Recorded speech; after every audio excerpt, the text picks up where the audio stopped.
Last lecture में हमने static frictions discuss किया।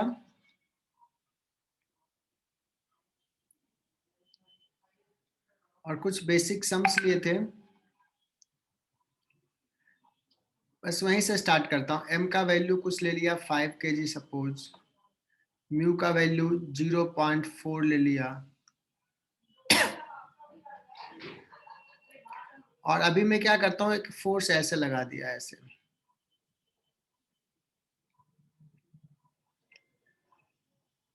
लेट्स 37 ही ले देता हूँ। f का वैल्यू 50 न्यूटन दे दिया। देखो f का डायरेक्शन किधर लग रहा है। क्या ये ब्लॉक स्लाइड करेगा, नहीं करेगा, फ्रिक्शन फोर्स क्या होगा, अभी ये निकालना है। ठीक है, नॉर्मल बढ़ जाएगी। हाँ बहुत बढ़िया, अच्छा कैच किया है। बच्चों इस सवाल में मुझे निकालना है कि फ्रिक्शन कितना लग रहा है, तो हमें तो ये डिसाइड करना है कि फ्रिक्शन स्टैटिक है या काइनेटिक है, रिलेटिव स्लिपिंग होगा या नहीं होगा, काइनेटिक, है ना। तो हम लोग एक काम करते हैं, सबसे पहले मैं निकालता हूं what is the maximum friction force possible between this two. कहोगे that is mu into N, 0.4 into N. N कितना होगा, 80 न्यूटन। तो देखो ये f का दो कंपोनेंट, f cos 37 और f sin 37, है ना। तो n जो आ जाएगा, मैं यहां डायरेक्टली लिखता हूं, n इक्वल टू mg नीचे प्लस f sin 37 भी नीचे, that is equal to 50 5g plus 50 into 3/5, that is equal to 50 common 1 plus 3/5, 8/5, that is equal to 80 newton, है ना। तो 0.4 into 82 newton. That is equal to हो गया 32 Newton. और इसको मूव कराने वाला फोर्स कितना है, 40 न्यूटन। F cos 37 कितना हो जाएगा, 50 इंटू 4/5, 40 न्यूटन। 40 न्यूटन। 40 न्यूटन हो गया फोर्स मूव कराने वाला। मैक्सिमम कितना लगेगा, 32 न्यूटन, है ना। सो हाँ सर।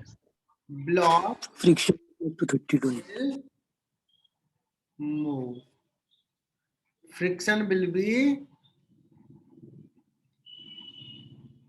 kinetic, है ना। what will be the in this acceleration case. of the block, acceleration of the block कितना होगा, तो बच्चों 40 न्यूटन लग रहा है आगे, फ्रिक्शन लग रहा है 32 पीछे, this is the net force that is equal to 5 into a, so 8/5। 8/5 metre पर सेकेंड स्क्वायर। समझा क्या ये, यस सर। Yes sir. ठीक है। आसान है सर। हाँ आसान है, लेकिन friction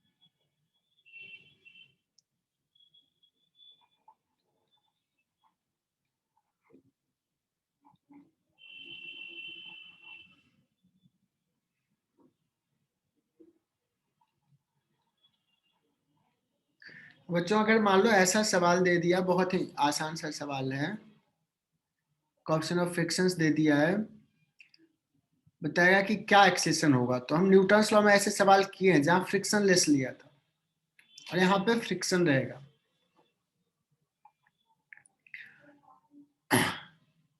How to solve this type of questions? First we have to decide कि whether the block will slip or not, है ना। तो इस पे निकाले तो what is the maximum friction force? mu into n. Mu into n. In this case, it is mu into mg. 0.4 into 2 into g, 8 Newton. और ये tension क्या हो सकता है, अगर मान लो ये रेस्ट में रहा तो टेंशन कितना हो जाएगा, T इक्वल टू 20 न्यूटन हो जाएगा, है ना। हाँ सर, हाँ सर। T is 20 Newton. तो ये बताओ ये 20 न्यूटन आगे पुल करना चाहेगा, पीछे फ्रिक्शन मैक्सिमम कितना लग सकता है, 8 न्यूटन। तो क्या होगा, स्लाइड करेगा, Slide. Relative slipping. Relative slipping. Sliding, slipping will be there, है ना। ब्लॉक्स, या ऐसे लिख लेते हैं, blocks will slide.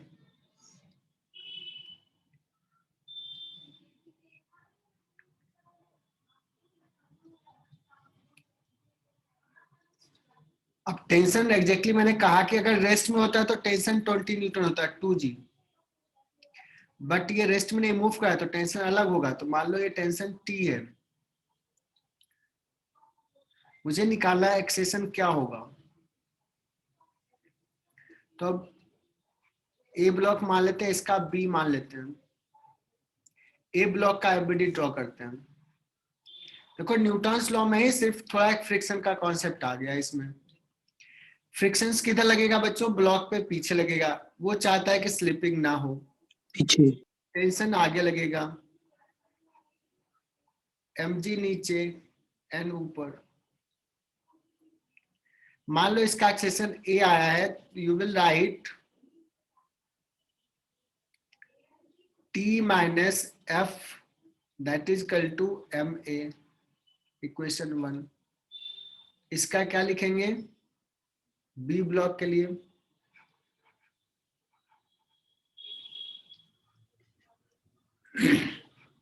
mg minus t is equal to ma. बहुत बढ़िया। इसका एक्सेशन ए नीचे होगा तो t mg minus T, mg नीचे ज्यादा है ना, ऐड कर दोगे ये t चला जाएगा, सो बच जाएगा mg minus f that is equal to 2ma।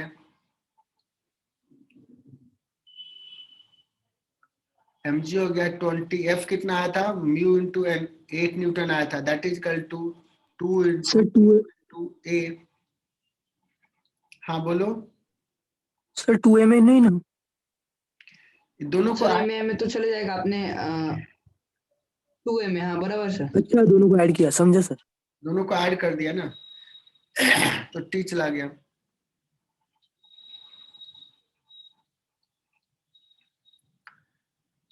Okay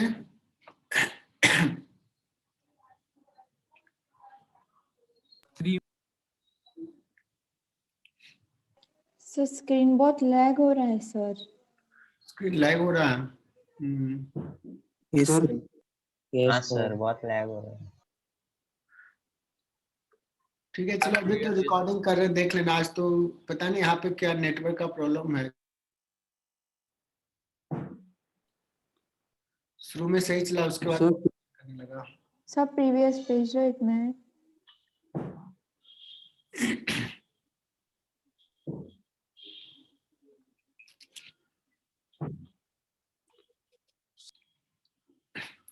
देखो एक इंक्लाइन प्लेन है,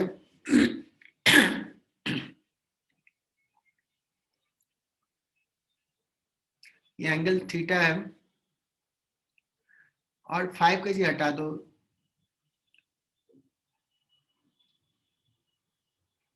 एम ही रहने देते हैं, डेटा कैपिटल एम।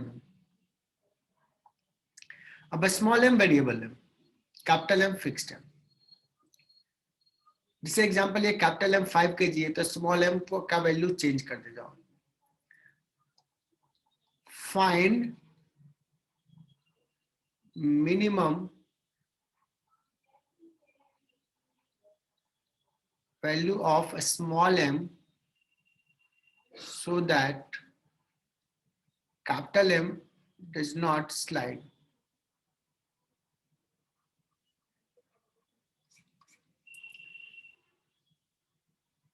अब सुनना, स्मॉल m का कम से कम वैल्यू क्या हो कि ये स्लाइड ना करे.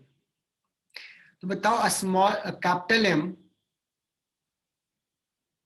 का टेंडेंसी किधर होगा स्लाइड करने का? Down the incline. हाँ सर. Yes. ये स्लाइड करना चाहेगा. फ्रिक्शन क्या चाहेगा? इसको रोक के रखने के लिए.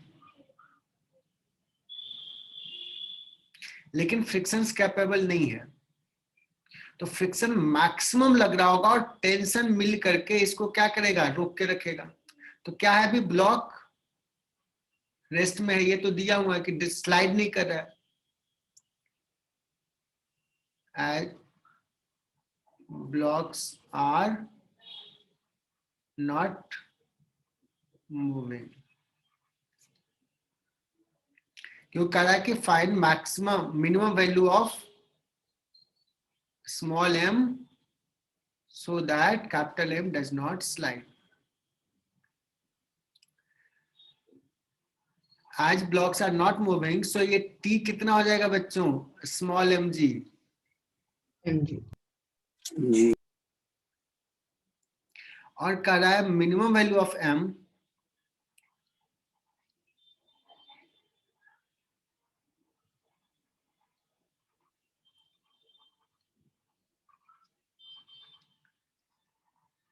फ्रिक्शन ऑन कैपिटल M किधर लगेगा?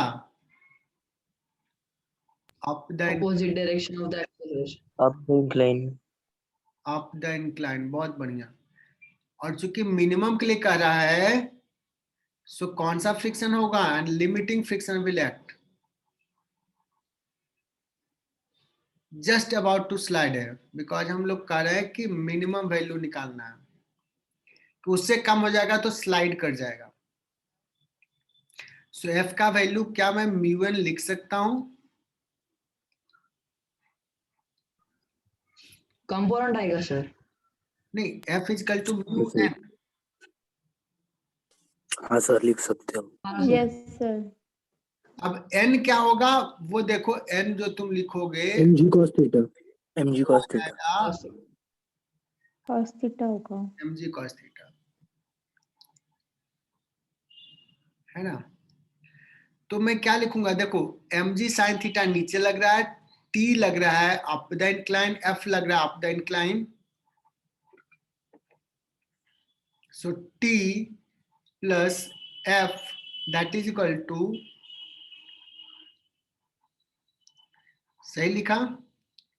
स्मॉल mg, t हो जाएगा स्मॉल mg, f हो जाएगा म्यू n, n हो जाएगा mg cos theta that is equal to mg sin theta.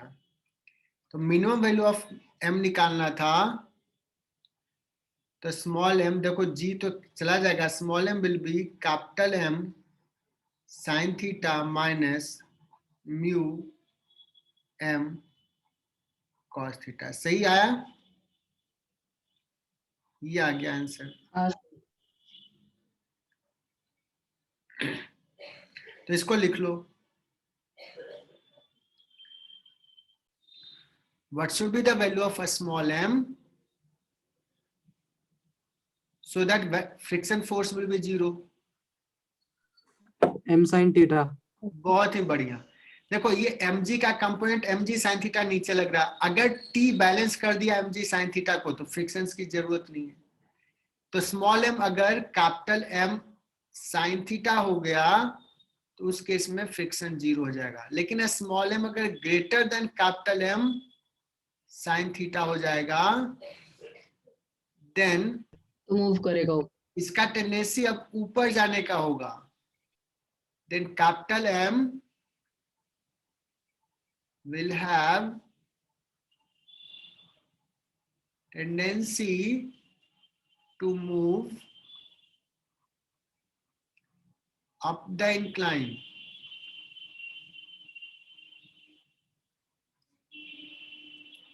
So friction will act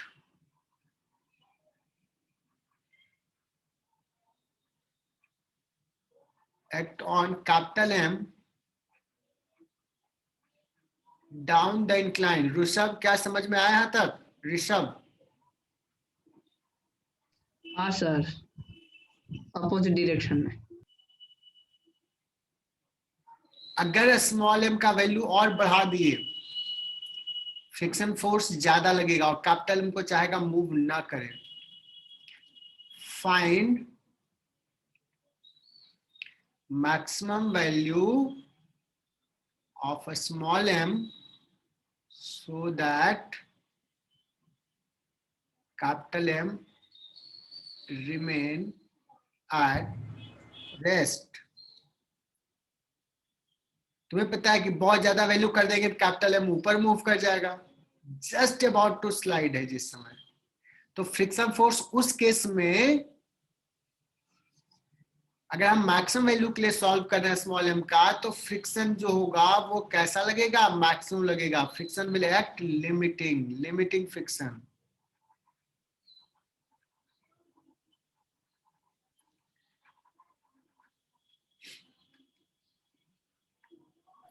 और किधर लगेगा?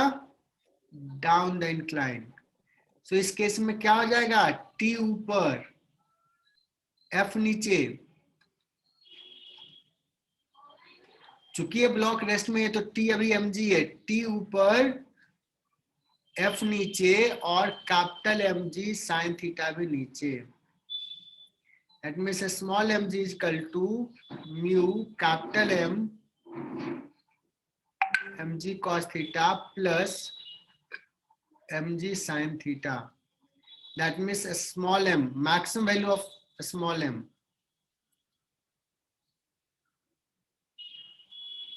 M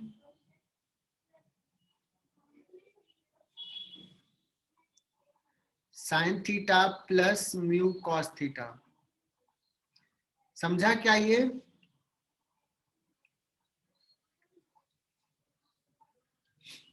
यही टेस्ट में मैं वैल्यूज दे दूंगा, कैपिटल M का वैल्यू कुछ दे दूंगा, थीटा का वैल्यू कुछ दे दूंगा, ये पूछ लूंगा। हाँ सर समझा। Yes sir.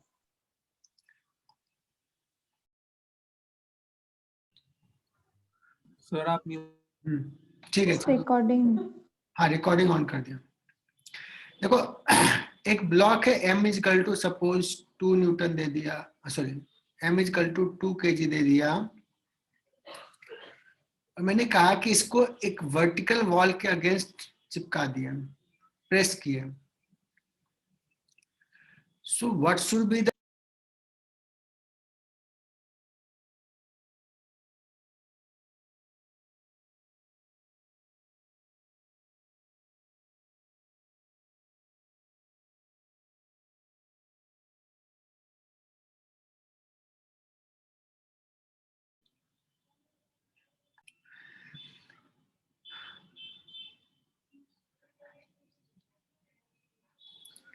सर आपका आवाज तो आ रहा है लेकिन आप पॉज हो।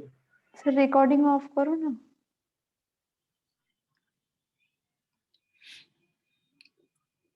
ठीक है, अभी देखना म्यू का वैल्यू हमने दे दिया 0.4, मास इज 2 kg। मैं पूछ रहा हूँ what should be minimum value of f।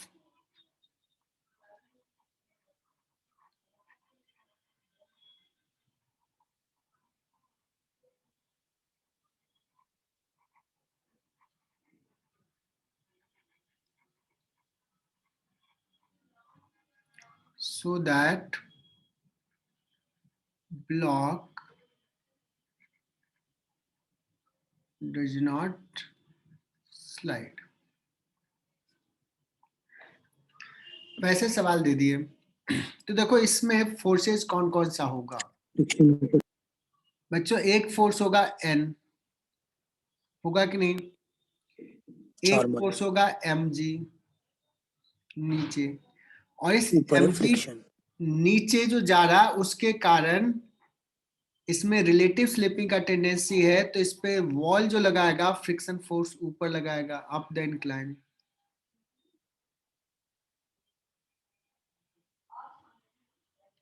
F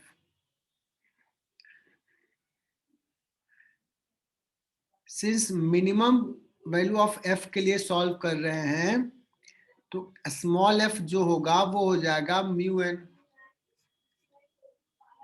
क्योंकि फ्रिक्शन का हम मैक्सिमम हेल्प लेंगे। और ये कितना होना चाहिए, m g, as block is not sliding. मैं ऐसे लिख देता हूं, एक काम करना, पहले मैं लिख देता हूं, as block is not sliding so small f m g के बराबर हो जाएगा।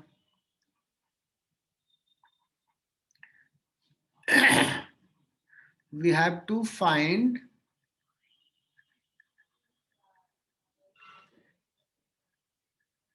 minimum capital F, so frictions maximum लगाएंगे और म्यू इंटू एन होगा, और म्यू एन यहाँ पे कितना हो जाएगा बच्चों, एफ हो जाएगा, चेक कर लो, this should be equal to M g. So capital F मैंने पूछा है एम जी बाई म्यू।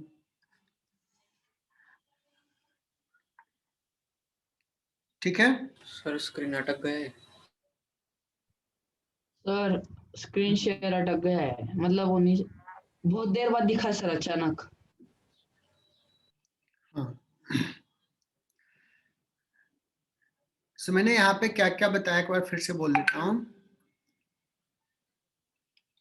जो एक हमने कैपिटल एफ फोर्स लगाया इधर to keep the block at rest.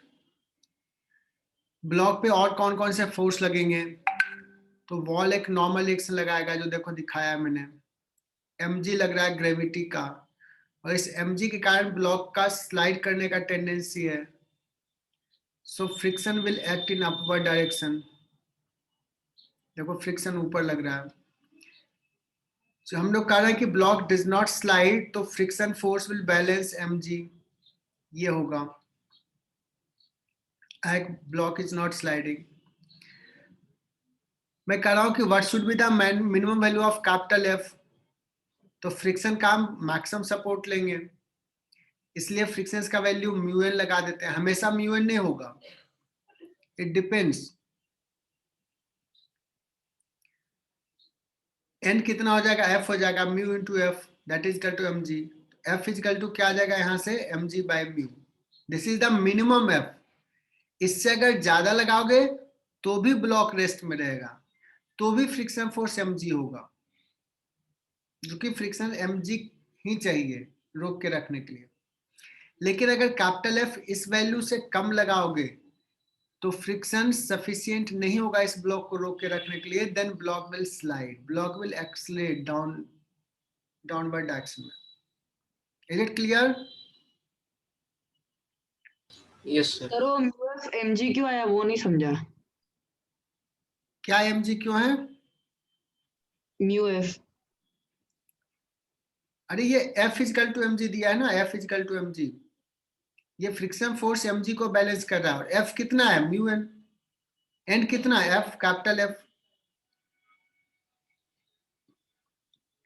अभी भी नहीं क्लियर हुआ?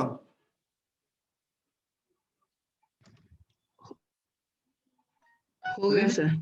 क्लियर हुआ? हाँ सर।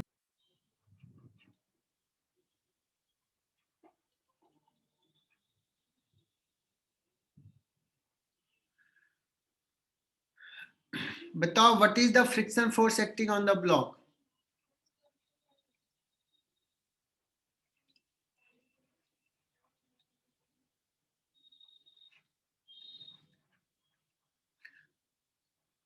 अगर कैपिटल एफ 100 न्यूटन है तो what is the friction force? अगर कैपिटल एफ 50 न्यूटन है, व्हाट इज फ्रिक्शन फोर्स? अगर कैपिटल एफ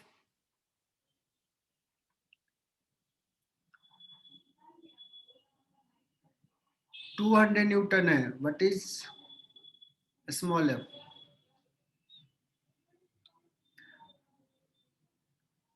कोई बता सकता है इसमें? अगर 100 होगा तो 80।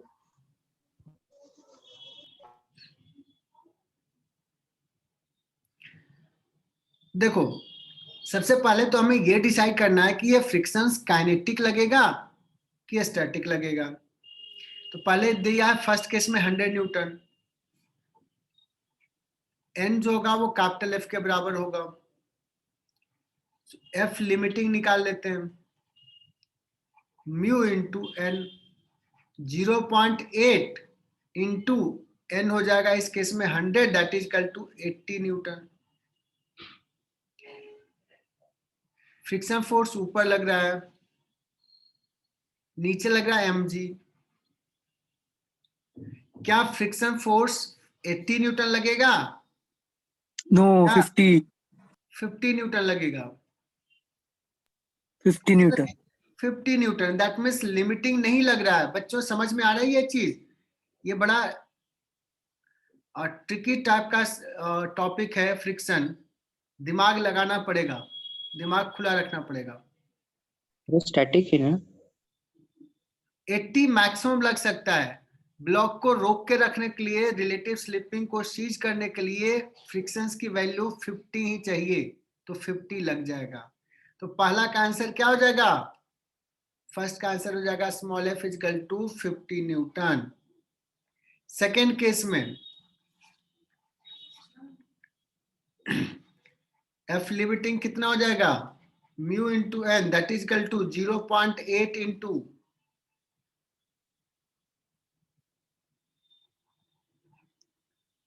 50, that is equal to 40 newton. F limiting 40 है, जबकि mg को बैलेंस करने के लिए 50 न्यूटन चाहिए। बताओ फ्रिक्शन फोर्स कितना लगेगा? काइनेटिक नीचे 40 न्यूटन। 40 न्यूटन। और ये फ्रिक्शन स्टैटिक होगा या काइनेटिक? काइनेटिक। काइनेटिक होगा। होगा, बिकॉज ब्लॉक रेस्ट में नहीं रह पाएगा। अब तुम लोगों को समझ में आ रहा है। और इसमें जल्दी से बताओ क्या लिखूं? एफ इक्वल टू 100, 200, 50, 40 कितना लिखूं? थर्ड केस 40 थर्ड में 50 Newton. 50 Newton. Block will remain at rest. जब 100 रेस्ट में रख पाया तो 200 भी रेस्ट में रख पाएगा, 300 भी रेस्ट में रख पाएगा।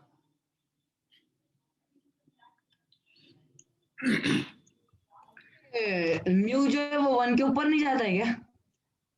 हाँ, ये बड़ा कंफ्यूजन होता है बच्चों को, क्योंकि मोस्ट ऑफ द क्वेश्चंस में हम लोग जो देते हैं या बुक में म्यू इक्वल टू 1 से लेस होता है, but mu may be more than 1, there is no limitation on mu. Sir ये होता क्या है, मतलब प्रिसाइजली बोला तो? म्यू जो है वो प्रॉपर्टी ऑफ द सरफेस है, और इसको क्या बोलते हैं? Coefficient of friction.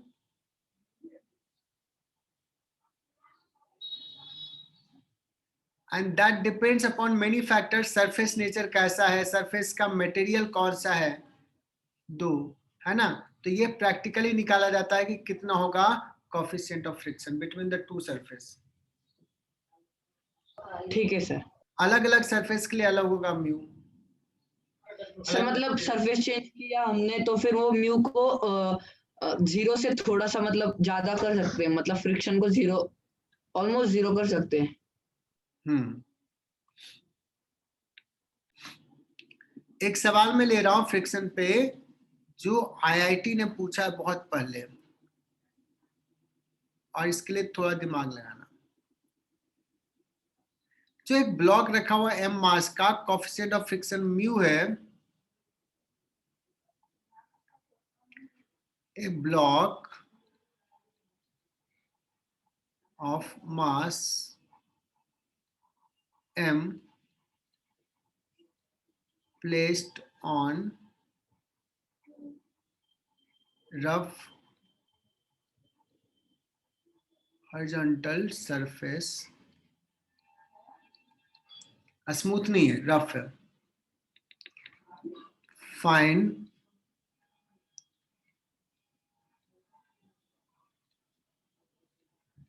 Minimum force to move the block, मतलब इस ब्लॉक को बस मूव करा देना है, हिला देना है। तो मिनिमम कम से कम फोर्स कितना लगाऊं कि ये ब्लॉक थोड़ा मूव कर जाए, हिल जाए, जैसे भी हो। म्यू1 एक ऑप्शन रहेगा म्यू एम जी, दूसरा ऑप्शन रहेगा 2 म्यू एम जी। सपोज मैं ऐसे ही कुछ दे रहा हूं,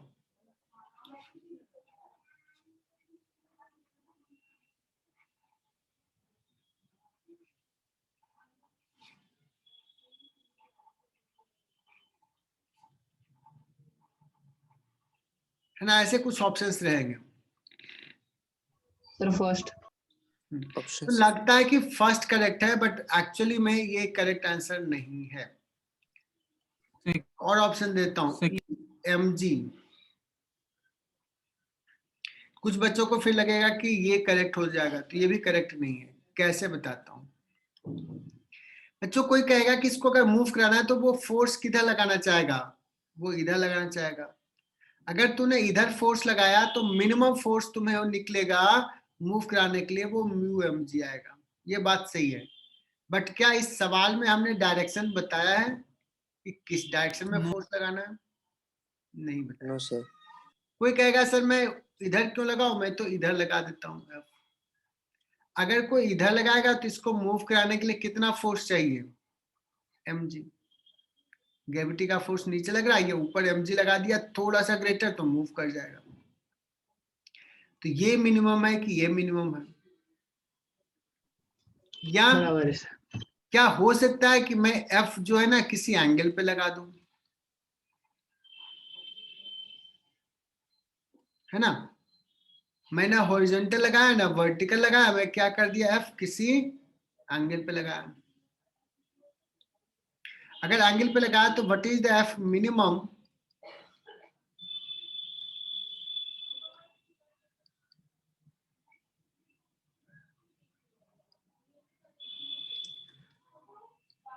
जनरल एंगल पे लगा दिया। मुझे नहीं पता कि कौन से डायरेक्शन में फोर्स लगाने से ये कम से कम फोर्स में मूव कर जाएगा। बताओ, इसमें F cos theta horizontal direction में लग रहा है, जस्ट मूव करा तो एफ कॉस थीटा किसके बराबर होगा, म्यू इंटू एन के बराबर, फ्रिक्शन के बराबर। क्या यहाँ पे एन एम जी है? नहीं सर, कितना है? M G minus F sine theta. क्या बात है, देखो तो ये बाकी बच्चे देखे तो ये सही लिखा क्या? हाँ सर। Yes sir. एफ का दो कंपोनेंट, एफ को N plus F cos theta is equal to M G. अब बताओ, एफ कॉस थीटा जो जस्ट म्यू एन के बराबर है, तो ये मिनिमम एफ है। अदरवाइज और ज्यादा लगाओगे तो ये एक्सलेट करेगा, म्यू एन से ज्यादा हो जाएगा एफ कॉस थीटा, और कम रहेगा म्यू एन से तो मूव ही नहीं करेगा।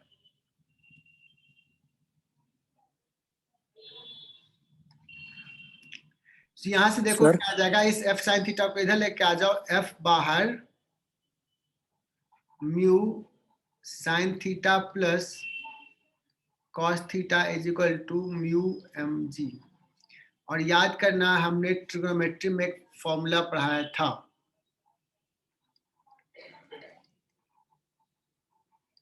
Mu M G divide by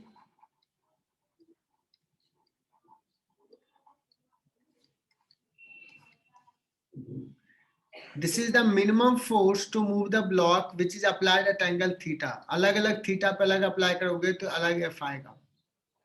जैसे थीटा जीरो पुट कर दो, थीटा जीरो पुट कर दो तो mu M G by cos theta, cos theta 1 हो जाएगा, म्यू एम जी ये ऑप्शन हो जाएगा थीटा जीरो के लिए।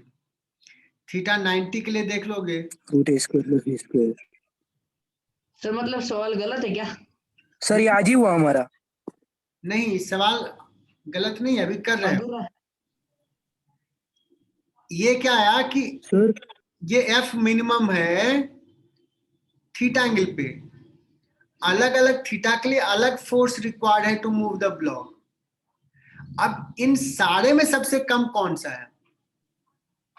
जब नीचे की सबसे ज्यादा रहेगी। बहुत ही बढ़िया, जब नीचे वाला सबसे ज्यादा होगा, बहुत ही बढ़िया। डिफरेंशिएट करके मैक्सिमम मैथ्स में हुआ सर आज। नहीं सर, वो हुआ आज ही हुआ सर मैथ्स में ये। और मैंने नहीं पढ़ाया था? पढ़ाया था सर वो। यस पढ़ाया सर। था सर आप। मैंने भी पढ़ाया था, a sin theta plus b cos theta, बहुत मन से पढ़ाया था। हाँ, इसका रेंज सर आज a square plus b square का रूट अंदर minus minus a square theta plus b plus square का पाई, रूट ऐसे 2। मैंने कुछ बताया था, मैथ में भी आज बताया होंगे। हाँ ऐसे सर। कहा था जी y सर। का maximum value a square plus b square होता है, हाँ सर। और कहा था कि ये बहुत यूज आएगा। अभी तो बहुत एक बार यूज आ रहा है, आगे भी बहुत बार यूज करूंगा। तो दिस शुड बी मिनिमम, इसके लिए ये मैक्सिमम होगा। इसका मैक्सिमम वैल्यू कितना होता है? Root u square plus 1 root u square plus 1। So F minimum आ जाएगा बच्चों mu M G divide by mu square plus 1 square का root. So this is Sir. Answer C. Clear? हाँ सर। सर मतलब कोई भी ऑब्जेक्ट अगर surface पर रखा है तो उसे लिफ्ट करना इजी है उसको पुश करने से ज्यादा? नहीं, लिफ्ट करना सर लिफ्ट करने में mg लगता है और पुश एक करने में म्यू mg लगता एक सेकंड। अरे भाई कोएफिशिएंट तो ऑफ बहुत कांस्टेंट। तो बहुत फेमस सवाल पूछ रहा है ऋषभ। नहीं समझ गया सर, 1 से कम रहा तो। नहीं नहीं, बहुत फेमस सवाल पूछ रहा है कि a block is easy to pull then push, है ना? तो बता रहा हूं, जब ये अभी देखो, ये फर्स्ट केस में पुल हो रहा है और सेकंड केस में ये जो दिखा रहा हूं ये पुश है। कौन किस केस में ब्लॉक इजीली मूव करेगा? अगर तुम पुल करोगे तो नॉर्मल रिएक्शन कम हो जाएगा, फ्रिक्शन फोर्स कम हो जाएगा, और अगर ऐसे पुश कर रहे हो तो फ्रिक्शन फोर्स ज्यादा हो जाएगा। तो ये 9th क्लास 10th क्लास में पूछा जाता है, why a body is easy to pull compared to push। Clear हुआ सर ये? मैं डिस्कनेक्ट, मुझे वापस बताओ ना। सर हाँ सर। ऋषभ तूने ये पूछा कि एक ब्लॉक को पुल करना इजी है कंपेयर टू पुश। तुम इसमें नहीं सर, लिफ्ट करना और पुश करना। लिफ्ट करना और पुश करने में तीनों में बता दो सर, पुश पुल लिफ्ट। मैंने कहा अगर तुम पुल करोगे तो यहाँ पे नॉर्मल रिएक्शंस कम हो जाएगा, तो फ्रिक्शन फोर्स इधर कम लगेगा, तो थोड़ा इजीली पुल कर लोगे। बट इफ यू पुश, मैं बता रहा हूँ कि इस पुश का एक कंपोनेंट डाउनवर्ड भी है, तो इसलिए ये नॉर्मल रिएक्शंस क्या हो जाएगा? बढ़ जाएगा, इनमें चेंज आएगा। फ्रिक्शन फोर्स बढ़ जाएगा, तो इसको पुश करना थोड़ा मुश्किल होगा, है ना? और बात करते हैं कि ऊपर लिफ्ट करना सिंपली, तो लिफ्ट करने के लिए एफ कितना चाहिए? सिंपली mg चाहिए। लेकिन अगर मैं एक सर्टेन एंगल पे लगाऊं, पुल करूं सर्टेन एंगल पे, तो मूव कराने के लिए मुझे इतना फोर्स चाहिए, ये mu divide by mu square plus 1 का root into mg। That means this is less than 1, ये क्लियरली दिख रहा है। सो mg से भी कम फोर्स पे हम पुल कर सकते हैं, but for that we should know कि कितने एंगल पे ब्लॉक पे फोर्स लगा है। तो ये किसके लिए मैक्सिमम है, किस एंगल के लिए, तो उससे समझ में आ जाएगा। तो ये बहुत इंपॉर्टेंट सवाल था, इसका आंसर ये हो गया। मैं आगे बढ़ता हूं। अब बच्चों एक के जगह ना मैं 2 ब्लॉक ले रहा हूं। ये इस टाइप के सवाल टफ आते हैं।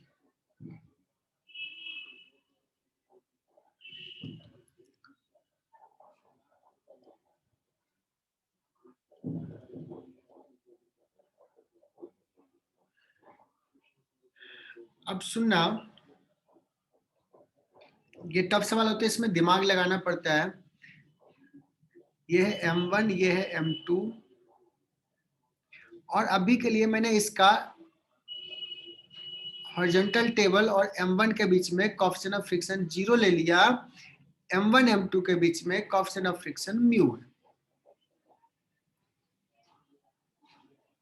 हमने F लगाया कुछ force, what will happen, M1 will move.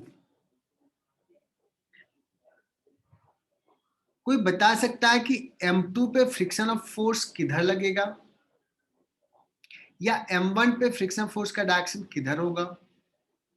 F के आगे डायरेक्शन। कितनी आप M1 क्या चाहेगा, M2 के रेस्पेक्ट में आगे जाना चाहेगा। M1 का टेंडेंसी, चूंकि ये फोर्स उसको आगे ले जाना चाहेगा, इसलिए फ्रिक्शन फोर्स M1 पे पीछे होगा, एंड फ्रिक्शन फोर्स M2 पे आगे होगा। होगा कि नहीं? न्यूटन्स थर्ड लॉ से। सर इस केस में वो सपोर्ट करेगा ना?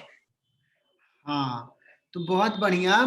यहाँ पे अगर मैं बोलूं कि M2 ब्लॉक भी मूव करेगा, और M2 ब्लॉक को मूव कराने के लिए रेस्पॉन्सिबल फ्रिक्शन ही है, M2 ब्लॉक के मोशंस के लिए रेस्पॉन्सिबल फ्रिक्शन ही है। Friction is supporting the motion of M2 block. तो जो हमने स्टेटमेंट कहा था कि रॉन्ग होता है कि friction force always opposes motion of a body, तो यह स्टेटमेंट गलत है। Here friction force is supporting the motion of M2 block, while friction force is opposing the motion of M1 block. Clear है यहां तक? जी सर। हाँ sir. अब बताओ, अगर हमने कुछ कैपिटल F लगाया, M2 भी आगे मूव किया, M1 भी आगे मूव किया, साथ साथ मूव किया, F का वैल्यू बढ़ाएंगे तब भी साथ साथ मूव करेगा, लेकिन बढ़ाते बढ़ाते एक समय क्या होगा कि M1 M2 ब्लॉक में स्लिपिंग हो जाएगा। तो हमें ये निकालना है, फाइंड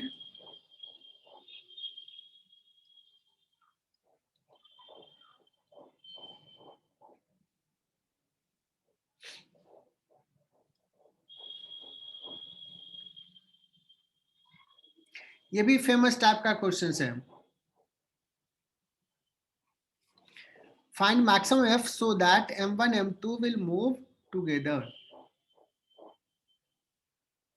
तो इसको कैसे सॉल्व करें? क्योंकि साथ साथ मूव करा, तो क्या इसको सिस्टम ले लें? हाँ सर।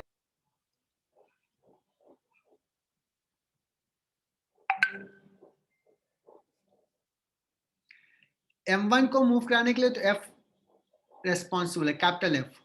M2 को मूव कराने के लिए फ्रिक्शन फोर्स रेस्पॉन्सिबल है।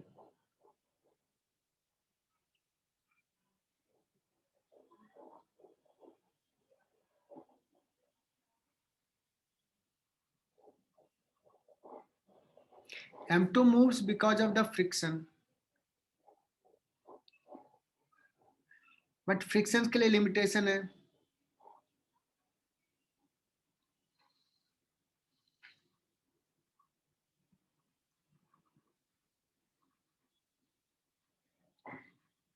but there is a limitation on friction. F max कितना हो सकता है?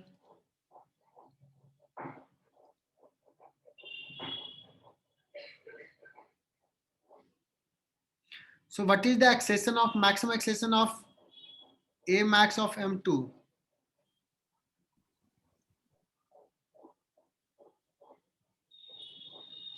मैक्सिमम एक्सेलेरेशन कितना हो सकता है M2 ब्लॉक का? तो कहोगे सर F जिस समय मैक्सिमम होगा,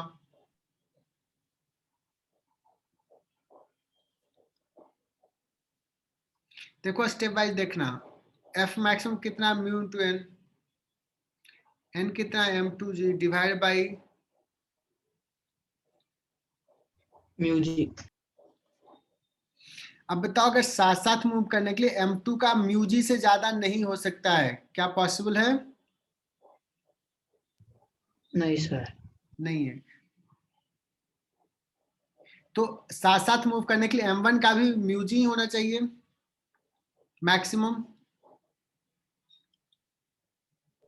हाँ sir. So move together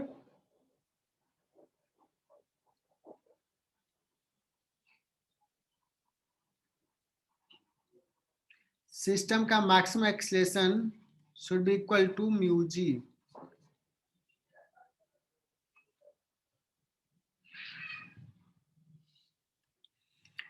system पे एक ही फोर्स लग रहा है, F इक्वल टू क्या हो जाएगा, m1 plus m2 into mu जी।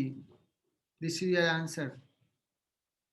सर आपने वो क्या लिखा है लास्ट थर्ड लाइन में, so move So So move together.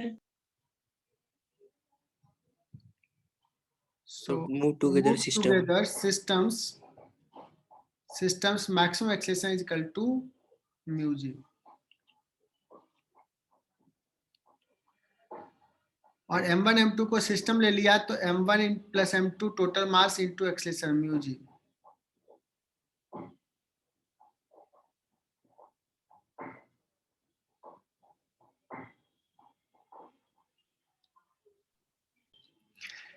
So, देखो अगर पिछला सवाल समझ में आया तो ये सॉल्व कर लोगे। वही सवाल है, ये बड़ा इंपॉर्टेंट सवाल है बच्चों, इसको 2 बार करो 3 बार करो, इसके इनसाइड दिखेंगे। 2 ब्लॉक फिर से ले लिया, वही system,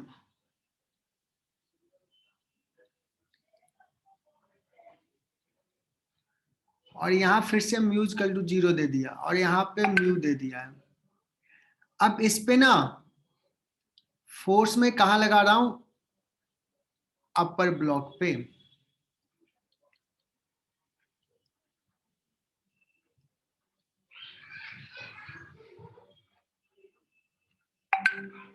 Find maximum F so that both block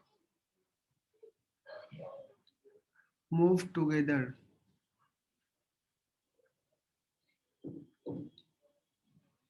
sir इसमें डायरेक्शन भी मैटर इसको ऐसे भी बोल सकते हैं, find minimum F so that there will be relative slipping। दोनों का आंसर सेम होगा।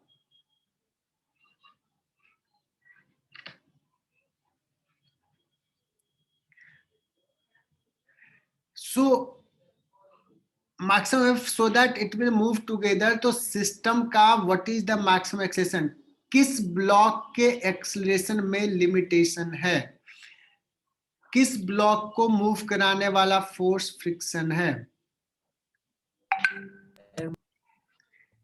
F2 M2 तो इसलिए मूव कर रहा है बिकॉज कैपिटल F लग रहा है।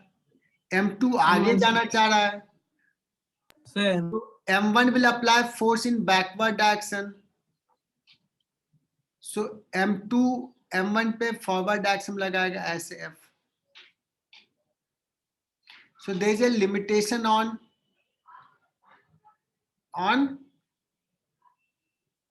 acceleration of M1। What is maximum acceleration of M1? कहोगे sir F max divide by M1। F max कितना होगा, mu into N divide by M1। What is mu, mu दिया हुआ है।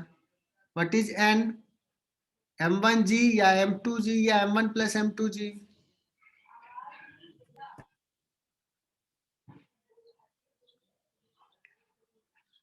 So acceleration of, so maximum acceleration of system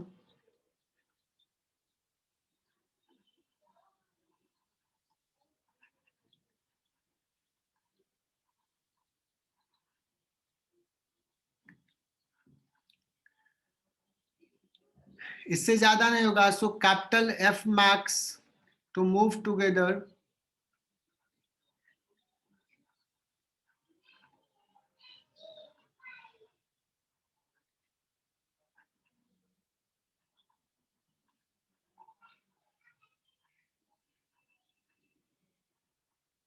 acceleration into mass, total mass। देखो वो वही सवाल था, ये समझ में आ जाना चाहिए, पिछला समझ में आया तो ये समझ में आ जाना चाहिए।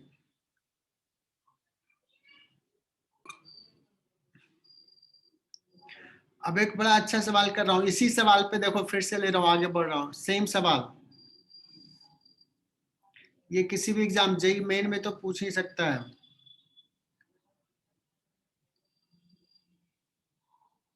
ये एडवांस में भी पूछ सकता है।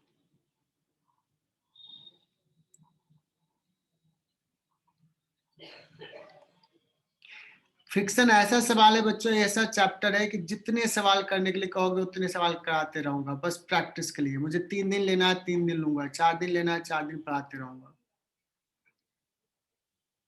मुझे क्वेश्चंस की कमी नहीं होगी।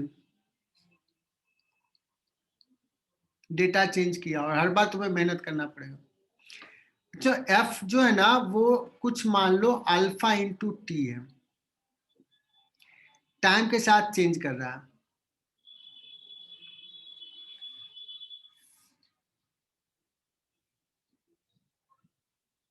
इसके बीच में coefficient of friction m1 m2 के बीच में म्यू है। You have to draw the graph between acceleration and time. पूरे सिस्टम का सर? टाइम छोटा है, f छोटा है, तो दोनों साथ साथ मूव करेगा। एक्सेलेरेशन किसका? m1 का, m2 का। तो इनिशियली दोनों का एक्सेलेरेशन क्या रहेगा? सेम रहेगा, सेम रहेगा, सेम रहेगा।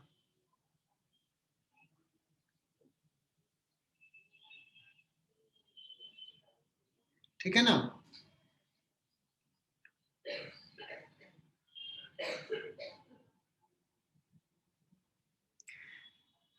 कब तक सेम रहेगा? क्योंकि m2 का मैक्सिमम एक्सेलेरेशन कितना हो सकता है? क्योंकि यहाँ पे लिमिटेशन म्यू m2 का है, म्यू जी निकाला था पिछले में, तो ये हो जाएगा म्यू जी। अगर ये म्यू जी है तो ये अल्फा इंटू टी हो जाएगा, एफ इंटू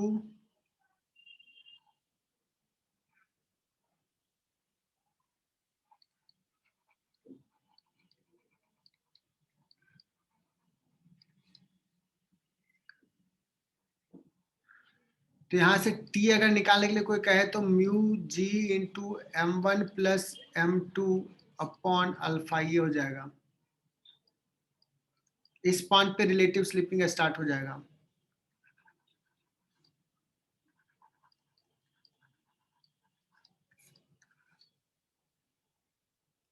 क्योंकि जब रिलेटिव स्लिपिंग स्टार्ट हो गया देन व्हाट विल हैपन? जब रिलेटिव स्लिपिंग स्टार्ट हो गया तो m2 का एक्सेलेरेशन क्या होगा? ये सपोज m1 का लेंथ बड़ा है तो m2 पे तो सिर्फ फ्रिक्शन लगेगा, तो acceleration of m2 becomes constant.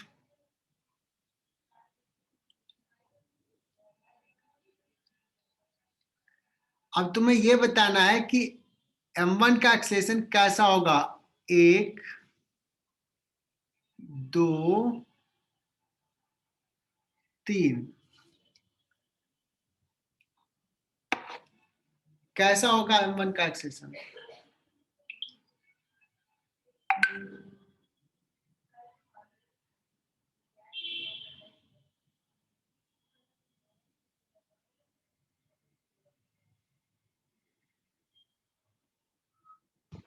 One sir.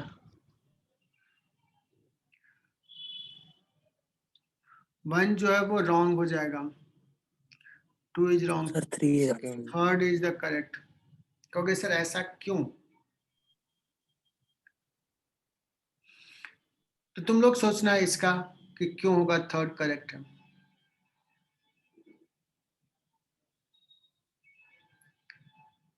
या मैं ही बताऊं? मैं एक काम करता हूं, बता दीजिए सर। मैं ये बताता हूं कि अगर ये एंगल थीटा है तो ये tan थीटा का वैल्यू क्या होगा? बताओ, जब साथ साथ मूव कर रहा है बच्चों तो सिस्टम का एक्सेलेरेशन क्या हो जाएगा? F equal to m into A equal to F by m।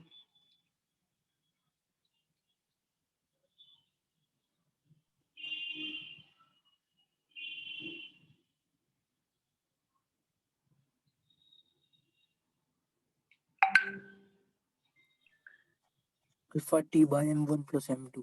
F equal to क्या हो जाएगा? अल्फा टी, m क्या हो जाएगा? m1 plus m2। तो इस केस में ये स्लोप tan थीटा कितना हो जाएगा? ये हो जाएगा। लेकिन जब रिलेटिव स्लिपिंग स्टार्ट हो जाएगा तो A1 फर्स्ट का एक्सेलेरेशन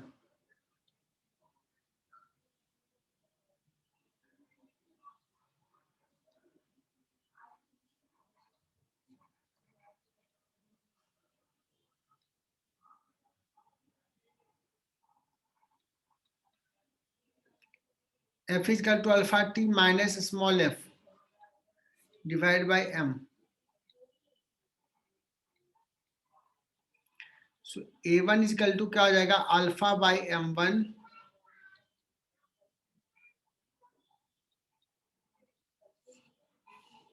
जब रिलेटिव स्लिपिंग स्टार्ट हो जाएगा तो देखो अब जो स्लोप है अल्फा बाई m1 है, पहले कितना स्लोप था alpha divide by m1 plus m2, पहले कम था स्लोप, अब ज्यादा है, ज्यादा that means this angle will be more, so third is correct answer. Sir ये वापस बताओ ना लास्ट वाला आपने जो बताया। पहले ये लिख लो ऋषभ एंड देन मोस्टली समझ में आ जाएगा, नहीं तो दोबारा मैं समझाता हूँ, पहले लिख लो बच्चों। अभी जो बताया ना मैंने दोनों का बताया,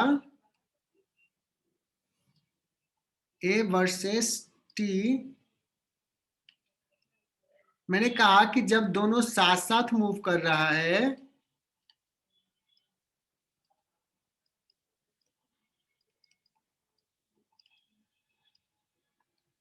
जब दोनों साथ साथ मूव कर रहा है तो ग्राफ ऐसा था,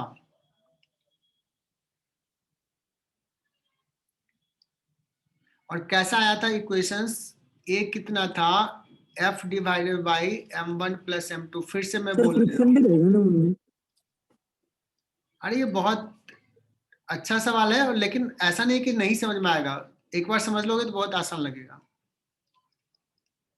क्यों टफ लग रहा है? सर नहीं, वो साथ में मूव करेंगे तो उनके बीच में फ्रिक्शन तो रहेगा ना। लेकिन साथ साथ मूव कर रहा है तो सिस्टम ले लिया ना, तो इंटरनल फोर्स नहीं लेंगे ना, न्यूटन्स लॉ में तो पढ़े हैं। हाँ सर समझे सर, हाँ सर समझे, ठीक है ना। अब हाँ सर समझ गया जब सर। रिलेटिव स्लिपिंग हो जाएगा, जब रिलेटिव स्लिपिंग हो जाएगा बच्चों, तो M2 ब्लॉक पे फ्रिक्शन कांस्टेंट हो जाएगा, अब तो फ्रिक्शन नहीं बढ़ेगा, काइनेटिक फ्रिक्शन लगेगा M2 पे। तो जब फ्रिक्शन काइनेटिक लगेगा तो कितना लगेगा म्यू इंटू एन, एन कितना होगा M2G, एक्सेशन कितना होगा A2 म्यू जी हो जाएगा। इसलिए तो कहा था कि इसका उसके बाद ऐसा हो जाएगा,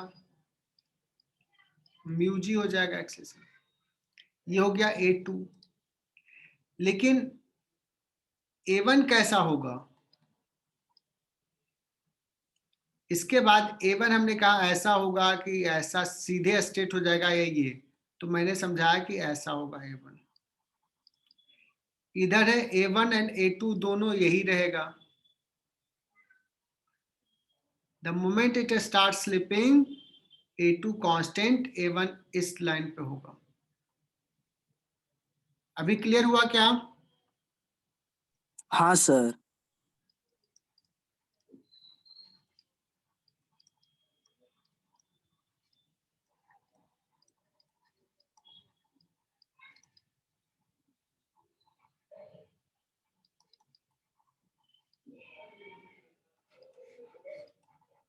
M1 ब्लॉक पे कैपिटल F इधर, स्मॉल f इधर, सर इसका स्लोप अल्फा बाय m1 है।